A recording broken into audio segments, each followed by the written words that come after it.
तो अब इस पार्ट में हम लोग पढ़ने वाले हैं effects of electric current. Electric current के क्या क्या इफेक्ट्स होते हैं। तो इलेक्ट्रिक इफेक्ट करंट के तीन तरीके के इफेक्ट हैं। सबसे पहले तो है हीटिंग इफेक्ट, जो कि आपको इस चैप्टर में भी पढ़ना है। ठीक है, इलेक्ट्रिक करंट का सबसे पहला इफेक्ट है हीटिंग इफेक्ट, और ये हीटिंग इफेक्ट आपको इलेक्ट्रिक आयरन, गीजर, टोस्टर वगैरह में देखने को मिलता है। ठीक है, उसके बाद इलेक्ट्रिक करंट का ही एक इफेक्ट होता है मैग्नेटिक इफेक्ट। ठीक है, मैग्नेटिक इफेक्ट। मैग्नेटिक इफेक्ट के बारे में आपको नेक्स्ट चैप्टर में पढ़ाया जाएगा। और एक होता है केमिकल इफेक्ट।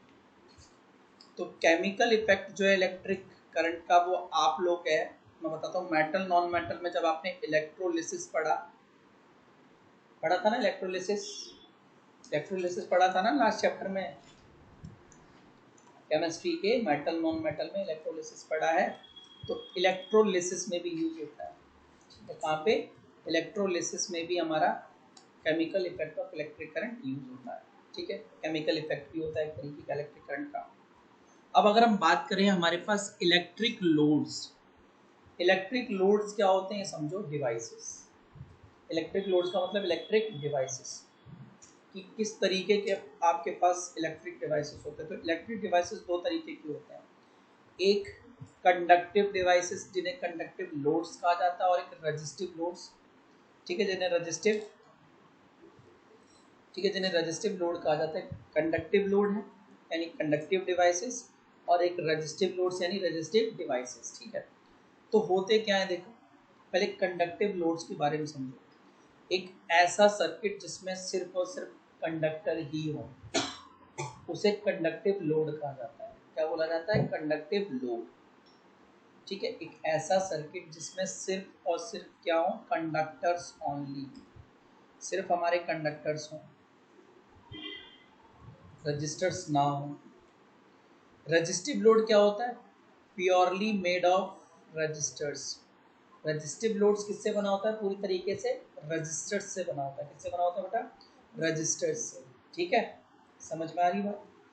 फिर कंडक्टिव लोड्स की बात करें तो the electric supply to such loads get converted into usable form of energy. जब भी आप कंडक्टिव लोड्स को करंट दोगे, बिजली दोगे, वो बिजली पूरी तरीके से इस्तेमाल में ही जाएगी काम करने के। जैसे बल्ब है तो बल्ब जलेगा, ठीक है, टीवी है तो टीवी चल, जो भी आपको साउंड प्रोड्यूस करके देगी, लाइट प्रोड्यूस करके देगी, है ना। लेकिन जब भी रजिस्टिव लोड्स में आप करंट देते हो, तो दिए गए करंट का मोस्ट ऑफ द पार्ट, लगभग 70% से ज़्यादा का पार्ट इसमें कन्वर्ट हो जाता है हीट एनर्जी में। ठीक है, वो किसमें कन्वर्ट हो जाता है बेटा? हीट एनर्जी में।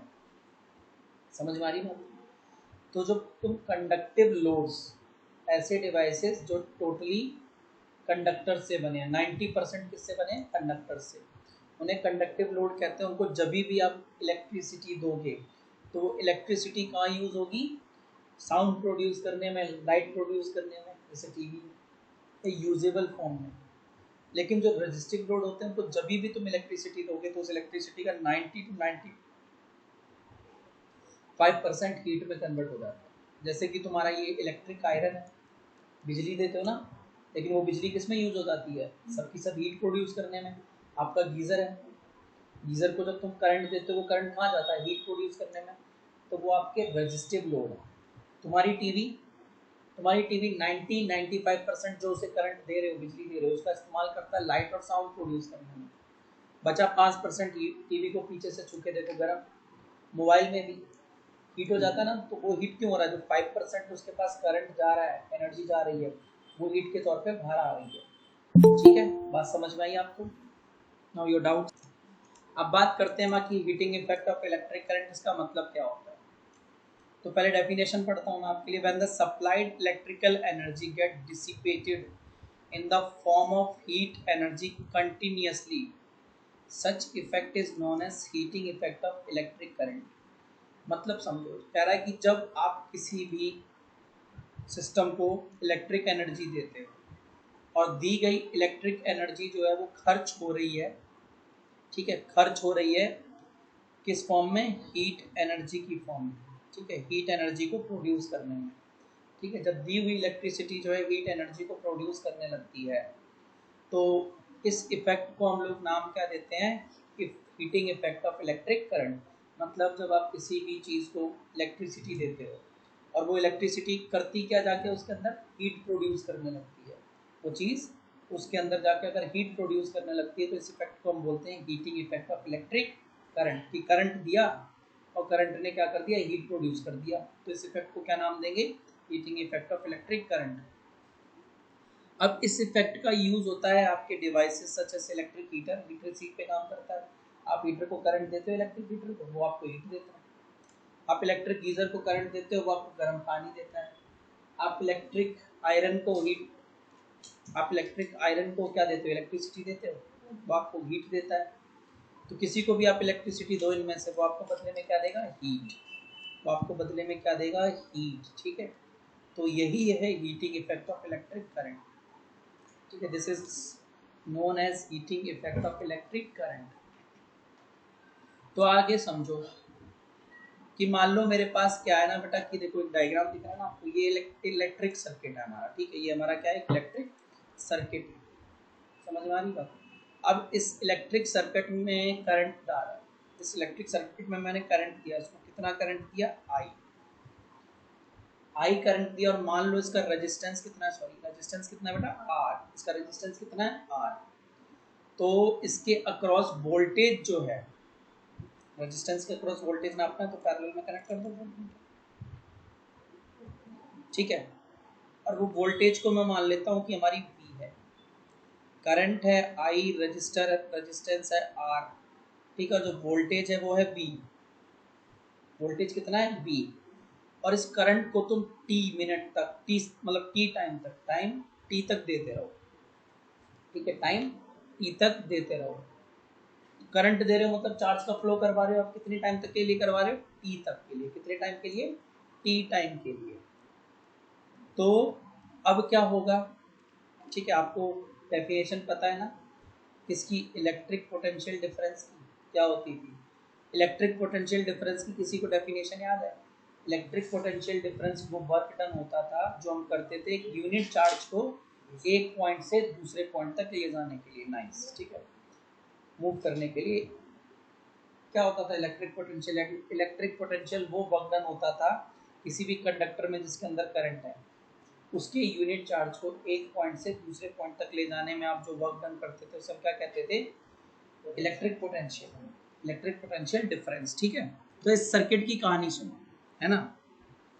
तो इस सर्किट में क्या है कि भैया एक चार्ज फ्लो कर रहा है Q, और कितने टाइम तक फ्लो कर रहा है, T टाइम तक फ्लो कर रहा है ना। तो अब मुझे क्या करना है, अगर उस चार्ज को मूव कराना है तो मुझे एक वर्क डन करना पड़ेगा, और वो कितना होगा, W। वो वर्क डन कितना होगा, W। तो इस केस में सो द वर्क डन, ठीक है, सो द वर्क डन यानी W टू मूव, ठीक है, to move a unit charge from one point to other, ठीक है, is वर्क डन कितना होगा, वर्क डन होगा बेटा VQ। ये आपने पिछले ही किसी वीडियो में पढ़ा होगा। ठीक है, वहाँ V इज इक्वल टू क्या होता था आपको पता है, W/Q। V is equal to W/Q होता था। तो उसी से अगर मैं वर्क निकालता तो वर्क क्या आता है, W is equal to VQ, है ना। और आपको एक चीज पता है, आपको ऑल्सो क्या पता है आपको, कि वर्क जो है हम उसे एनर्जी भी कहते हैं। ठीक है, वर्क को हम क्या कहते हैं, एनर्जी। और वर्क को अगर मैं कभी भी टाइम से डिवाइड कर दूं, वर्क को मैं कभी भी टाइम से डिवाइड कर दूं, तो एनर्जी अपॉन टाइम या फिर वर्क अपॉन टाइम हमारा होता था पावर, जिसे हम P से डिनोट करते थे। याद आ रही है सब चीज़ें, क्लास 9th में पढ़ी। तो इससे मुझे यहाँ पे एक चीज़ पता चलती है कि जो पावर है वो क्या होती है, work upon time. Power is equal to क्या होता है, वर्क अपॉन टाइम। यही होता है, यही होता है। देखो फिर एक चीज और देखो, P is equal to work की वैल्यू है हमारे पास, देखो P is equal to W। By T था, और डब्ल्यू की वैल्यू आपके पास इक्वेशन 1 से वी क्यू, तो वी क्यू बाई टी लिख सकता हूँ। पावर इज इक्वल टू क्या लिख सकता हूँ, वी क्यू बाई टी लिख सकते हैं हम, power is equal to V Q by T. अच्छा, तो आगे समझो जरा, और फिर एक चीज समझो, वी ऐसा ही लिखा है, और क्यू बाई टी क्या होता है मेरा, क्यू बाई टी, तो अगर किसी को याद हो ना क्यू बाई टी, तो ये होता है current, flow of charge per unit time, as Q by T is equal to क्या होता था, आई होता था ना, उस क्यू बाई टी की जगह क्या रख दिया, आई रख दिया। क्लियर, ठीक है, क्यू बाई टी की जगह क्या रख दिया, आई। अब आगे समझो, देखो, तो तुम्हें एक चीज और पता होगी, एक चीज और पता है तुम्हें कि if P is equal to energy by time होता है। देखो पहले मैंने पावर इज इक्वल टू क्या लिखा था, वर्क अपॉन टाइम, ये लिखा था, लेकिन तुम्हें पता है वर्क को हम लोग एनर्जी भी बोलते हैं ना, तो अगर power is equal to energy by time होता, तो यहाँ से अगर मैं E की वैल्यू निकालता बेटा, किसकी वैल्यू निकालता, E की, तो वो क्या हो जाती, P इंटू टी, ये उधर जाके मल्टीप्लाई हो जाता ना, तो मेरी एनर्जी कितनी आती है, कौन सी कितनी एनर्जी आती है, P इंटू टी, एनर्जी की वैल्यू क्या आती है, P इंटू टी। आगे समझो, हम पढ़ रहे हैं हीटिंग इफेक्ट के बारे में, हम किसके बारे में पढ़ रहे हैं, हीटिंग इफेक्ट के बारे में। तो देखो यहाँ पे गौर से समझना, तो E की वैल्यू आई थी बच्चों मेरी P इंटू टी, और तुम्हें P की वैल्यू पता है इक्वेशन नंबर 2 में, वी आई, P की वैल्यू क्या है, वी आई, तो E इज इक्वल टू क्या आ जाएगा, वी आई इंटू टी, है ना, क्योंकि देखो भैया P, ये जो P है उसकी वैल्यू क्या है, वी आई, तो जो मेरा यहाँ पे E is equal to P into T आया था, उसकी जगह, उस P की जगह क्या रख दिया, V I, S P is equal to V I था। ठीक है, क्लियर, तो E की वैल्यू आ गई वी आई टी, कितना आ गई, वी आई टी, तो let the energy, heat energy, अब ये एनर्जी कौन सी है, हीट एनर्जी है, इलेक्ट्रिक सर्किट में कौन सी एनर्जी प्रोड्यूस होगी, हीट, ठीक है, वो भी रेजिस्टिव सर्किट्स में, इसमें रेजिस्टिव सर्किट में, तो let the heat produced be H, जो हमारी हीट प्रोड्यूस हो रही है वो कितनी है, H, ठीक है, let the heat produce by, नहीं है बी है, सॉरी दिस इज बी, तो let the heat produce be H, कितनी हीट प्रोड्यूस हो रही है, H, तो मैं ये लिख सकता हूँ कि ये जो E है यानी energy, energy is equal to जो वी आई टी था वो क्या हो जाएगा, H is equal to V I T, क्योंकि वो जो एनर्जी प्रोड्यूस हो रही है वो कौन सी एनर्जी प्रोड्यूस हो रही है, हीट एनर्जी, कौन सी एनर्जी प्रोड्यूस हो रही है, हीट एनर्जी, तो E की जगह हमने क्या कर दिया, H कर दिया, तो H इज इक्वल टू क्या आ जाएगा, V I T from Ohm's law, from Ohm's law, Ohm's law से आपने एक चीज और पढ़ी है, V is equal to I R, तो ये जो मेरा V था ना, ये वाला V दिख रहा है सबको, ये वाला V, इस V की जगह मैं रख दूंगा, इस V की जगह देखो मैं रेड कलर से अंडरलाइन कर रहा हूँ, ऊपर जो इक्वेशन आई है ना ये वाली V, तो इस V की जगह बेटा मैं रखने वाला हूँ आई आर, और फिर इंटू आई टी, और ठीक है, सिर्फ V की जगह आई आर रखा है, फिर आई टी और बचना ना, तो आई टी फिर से कर दिया, तो H इज इक्वल टू क्या हो जाएगा, आई स्क्वायर आर टी, क्या आ जाएगा, H is equal to I square R T, ठीक है, समझ में आ गई बात। दस फॉर स्टीडी करंट आई, जब आप किसी सर्किट में एक फिक्स करंट दोगे आई, स्टीडी मतलब फिक्स करंट, आई दोगे, तो जो हीट प्रोड्यूस होगी, द अमाउंट ऑफ हीट यानी एच, ठीक है, the amount of heat, energy लिख दो, जिसे हम एच से डिनोट कर रहे हैं इन टाइम टी, वो कितनी हो जाएगी, H is equal to I square R T, इतनी हीट प्रोड्यूस होगी, कब, जब किसी इलेक्ट्रिक सर्किट में जिसमें करंट आई जा रहा है, अगर आप टाइम टी तक उसे करंट देते हो, तो उसमें जो हीट प्रोड्यूस होगी H, वो कैसे दी जाएगी, I² RT से। यही इक्वेशन जो है वो जूल्स लॉ ऑफ हीटिंग की इक्वेशन है, या फिर जूल्स लॉ ऑफ हीटिंग कहलाती है। जो इक्वेशन आई है ना, H = I² RT, ये हमारी जूल्स लॉ ऑफ हीटिंग कहलाती है। क्या कहलाती है, जूल्स लॉ ऑफ हीटिंग। ठीक है, तो अब जूल्स लॉ ऑफ हीटिंग कहता क्या है, यहाँ समझो जरा। तो joules law of heating states that, सुनो जरा यहाँ ध्यान से, कि जूल्स लॉ ऑफ हीटिंग क्या कह रहा है बेटा, कि जूल्स लॉ ऑफ हीटिंग ये कह रहा है कि the heat produced in a resistor is, किसी भी रजिस्टर में जो हीट प्रोड्यूस होगी वो क्या होगी, डायरेक्टली प्रोपोर्शनल होगी to the square of current. दिख रहा है ना, I² के प्रोड्यूस डायरेक्टली प्रोपोर्शनल होगी, है ना। हीट जो है वो किसके प्रोपोर्शनल होगी, डायरेक्टली करंट के स्क्वायर के, I² के। और फिर डायरेक्टली प्रोपोर्शनल होगी रेजिस्टेंस के, यानी डायरेक्टली प्रोपोर्शनल टू रेजिस्टेंस, मतलब हीट जो है डायरेक्टली प्रोपोर्शनल होगी रेजिस्टेंस के R के, और ऐसे ही डायरेक्टली प्रोपोर्शनल होगी टाइम के, तो directly proportional to the time t, यानी H जो है डायरेक्टली प्रोपोर्शनल होगा किसके, टाइम t के, है ना। तो जो हीट प्रोड्यूस हो रही है directly proportional square of current I² के, डायरेक्टली प्रोपोर्शनल रेजिस्टेंस के, डायरेक्टली प्रोपोर्शनल टाइम के। तो ऐसे समझो इस पूरे लॉ का मतलब, ये स्टेटमेंट है, ये आपको एज इट इज पढ़ के जाना, याद करके जाना पेपर में, ठीक है। Joules law of heating define करने को आएगा तो इतना पूरा लिख के आना पड़ेगा आपको। अब इसको समझो सिंपल सी भाषा में, तो वैसे फील भी कर सकते हो, तुमने देखा भी होगा, जितनी ज़्यादा देर टीवी चलाते हो उतनी ही ज़्यादा गर्म हो जाती है। मोबाइल को जितना ज़्यादा देर चलाते हो, मतलब जितना ज़्यादा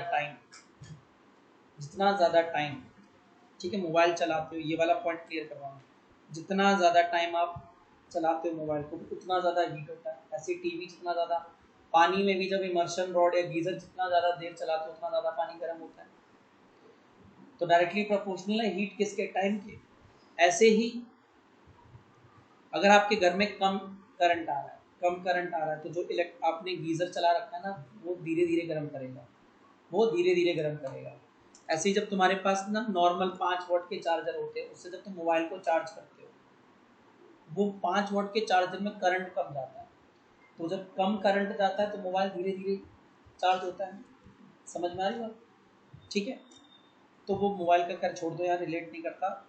ऐसे समझो कि जिस दिन घर में कम करंट आ रहा होता है, डिम लाइट होती है ना घर में, तो जब कम करंट आ रहा होता है तो उस टाइम पे तुमने देखा होगा, अगर तुम कोई अपना गीज़र वीज़र चालू करो तो बहुत स्लो जो है पानी गर्म होता है, ठीक है। यानी H is directly proportional to I², current कम तो अपने आप हीट भी कम। फिर जितना ज़्यादा सर्किट का रेजिस्टेंस होगा हीट उतनी ही ज़्यादा प्रोड्यूस होगी। इसीलिए जो तुम्हारे हीटिंग एलिमेंट हैं आयरन के, टोस्टर के, ये अलॉयज़ के बनाए जाते हैं, क्योंकि अलॉयज़ का रेजिस्टेंस ज़्यादा होता है। तो ये है आपका जूल्स लॉ ऑफ हीटिंग, ठीक है। This is your joules law of heating, ये सब बातें बताता है, तो आपको एज इट इज़ पूरा का पूरा याद रखना है। Now if you have any doubt please let me know. तो example 11.10, an electric iron consumes energy at a rate of 840 watt when heating is at the maximum rate. तुमने घर में प्रेस देखी होगी, इलेक्ट्रिक आयरन जिसे कहते हैं, उसमें ना अलग अलग सेट होते हैं, कॉटन पे करने का, है ना, जीन्स पे करने का।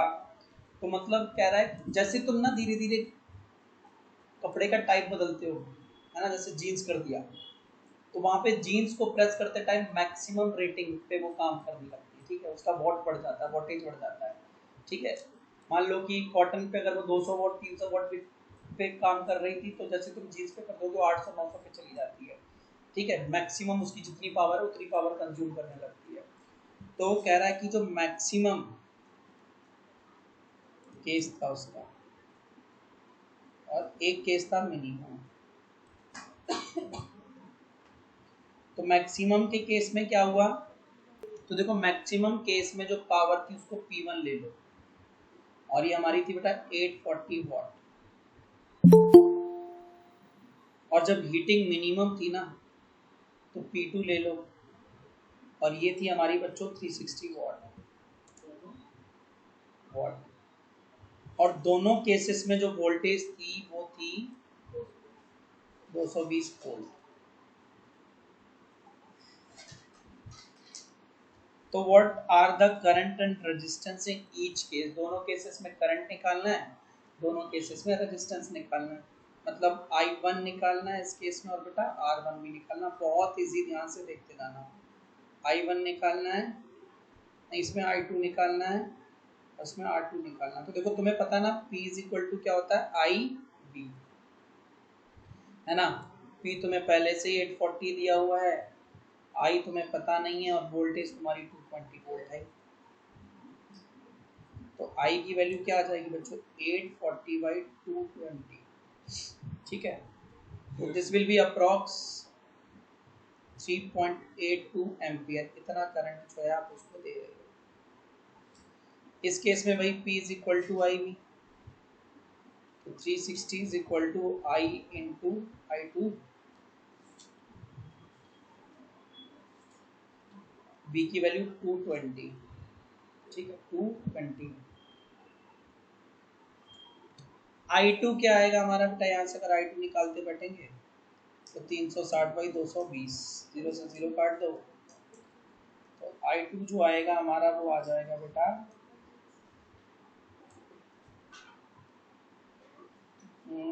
I2 आ जाएगा 1.64 एम्पियर, ठीक है। अब मुझे निकालना दोनों केसेस में रेजिस्टेंस, तो हमें पता है V is equal to I R, तो R1 क्या आ जाएगा, V1 बाई I1, ठीक है, V1 बाई I1। तो देखो कैलकुलेशन करना सीखो जरा।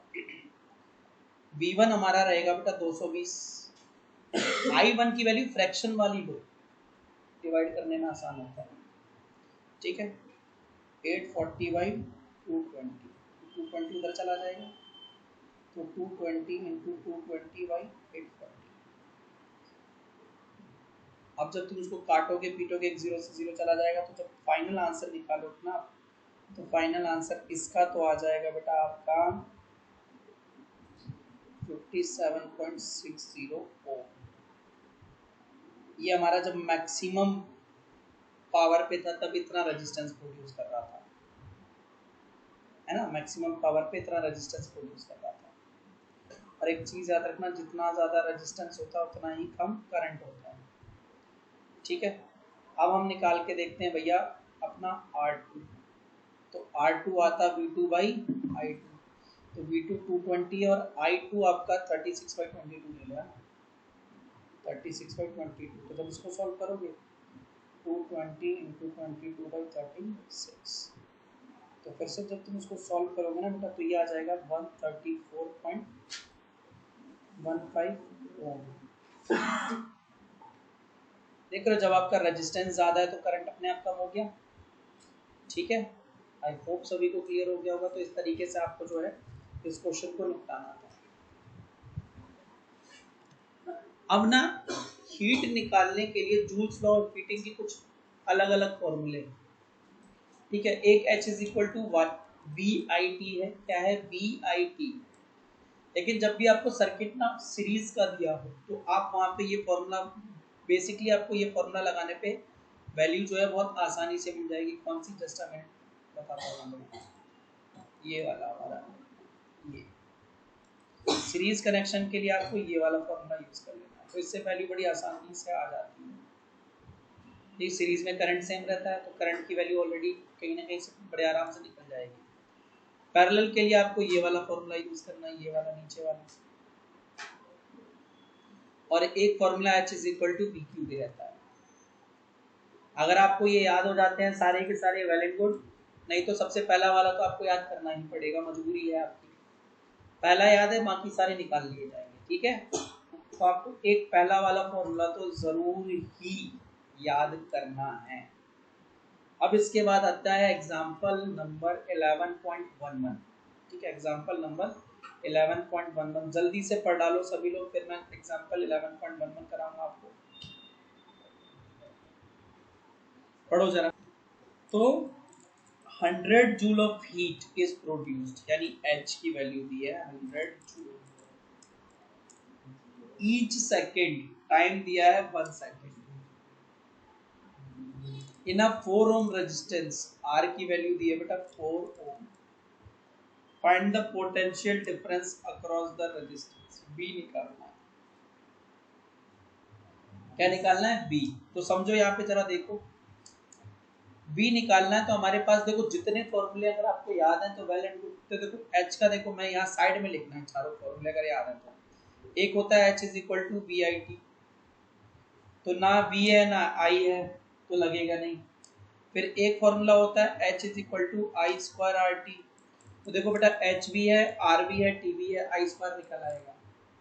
तो हम ये फॉर्मूला लगाएंगे कि we have H is equal to I square R T, यानी 100 is equal to I square into R की वैल्यू 4 इंटू 1, तो 100 is equal to 4i square, this implies that I square is equal to 25, तो I की value 5 ampere. Current कितना आ गया बच्चों मेरा? 5 ampere. अब मुझे पता है V equal to I R, V equal to I R, V तो निकालना था, तो I कितना 5, R कितना 4, तो V is equal to 20 volt. Answer ठीक है, समझ में आया आपको? नाइस। तो पहला क्वेश्चन है इन टेक्स्ट का, why does the cord of an electric heater does not glow while the heating element does.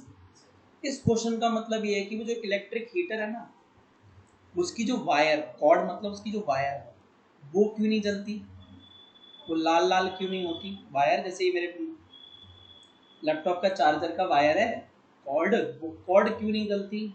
लेकिन उसका जो हीटिंग एलिमेंट है हीटर का, ऐसे तुम हीटर देखा ना तुम्हारे घर में स्प्रिंग वाला हीटर आता है, तो उसमें जो बीच में स्प्रिंग सी होती है वो हीटिंग एलिमेंट होता है। कह रहा वो क्यों ग्लो करता है, वो लाल लाल क्यों जाता है, और जिस वायर से करंट आ रहा है वो क्यों नहीं लाल होता? तो जो तुम्हारा हीटिंग एलिमेंट होता है ना, हीटिंग एलिमेंट, ठीक है, कौन? Heating element. हीटिंग एलिमेंट बना होता है किससे? तो heating element of the heater is made up of alloy, ठीक है। अलॉय का रेजिस्टेंस क्या होता है? High.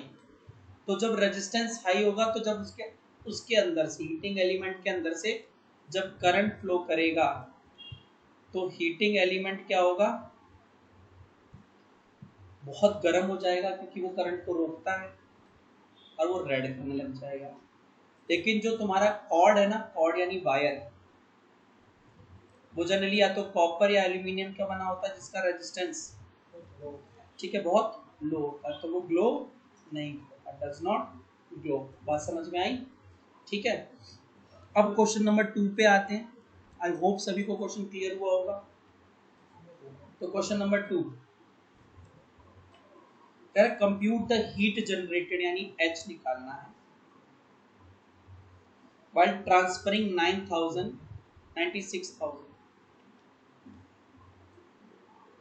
Coulomb of charge in 1 hour. Time जो दिया ना हमें 1 आवर दिया है, और तुम्हें पता है टाइम की SI यूनिट होती है सेकंड्स, तो 1 आवर को 60 मिनट में चेंज किया, पहले तो 60 मिनट होते हैं, फिर इसको फिर 60 से किया तो 3600 सेकंड्स, तो टाइम 3600 सेकंड कंसीडर करना है। Through a potential difference, V की वैल्यू दी है हमें बेटा, V की वैल्यू दी है 50 वोल्ट। तो एक चीज समझो, मुझे पता है H इज इक्वल टू क्या होता है बेटा? H इज इक्वल टू होता है VIT, है ना, V, और I होता है Q/T। I क्या होता है? Q/T, यही होता है। और फिर T को T से मल्टीप्लाई, तो T से T कट गया, तो H is equal to VQ भी तो लिखाया था मैंने आपको, याद आ रहा है? तो देखो भैया V कितना है? 50 इंटू 96000, ठीक है, तो 480, तो 96, और उसके लिए और 5 जीरो, और 1 2 3 4 5 जूल्स, इतनी हीट प्रोड्यूस होगी। तो इसको ना थोड़ा सा और छोटा करने के लिए क्या कर दो, 4.8 इंटू 10 की पावर 7 जूल्स, ऐसे करके खत्म करो, ठीक है। सॉरी इसमें थोड़ा सा ना जीरो का एरर हो गया है, एक जीरो कम कर दो, एक जीरो जो है हमारा कम हो गया, 4 ही तो थे ना, तो एक जीरो कम करना है हमें, ठीक है। 96,000 है ना, तो 96, तो पहले तो हमारे पास कितने लगेंगे, 2 जीरो कम हो जाएंगे ना, देखो 96 इंटू 5 480 है ना, और 2 जीरो और है, 2 जीरो और, 4 जीरो और 480 के बाद 1 2 3 4, ठीक है, प्लीज 10 की पावर 6 जूल्स हो जाएगा। It was a calculation mistake, silly calculation mistake। तो देखो third question, an electric iron of resistance 20 ohm, R की वैल्यू है 20 ohm, takes a current I की वैल्यू है 5 ampere, calculate the heat developed in 30 second, time दिया है 30 second, H निकालना बहुत easy, H is equal to I square R T, तो 5 into 5 into 20 है ना, इंटू 30, तो देखो 5 इंटू ये कितना आ जाएगा, देखो 5 इंटू 100 इंटू 30, 150 इंटू 100, तो 1500, एक जीरो और जूल्स, कितना ही डेवलप होगा, कितने इजी क्वेश्चंस थे, ठीक है, नाइस। तो that's all for today's class, बाकी हम नेक्स्ट क्लास में देखते हैं।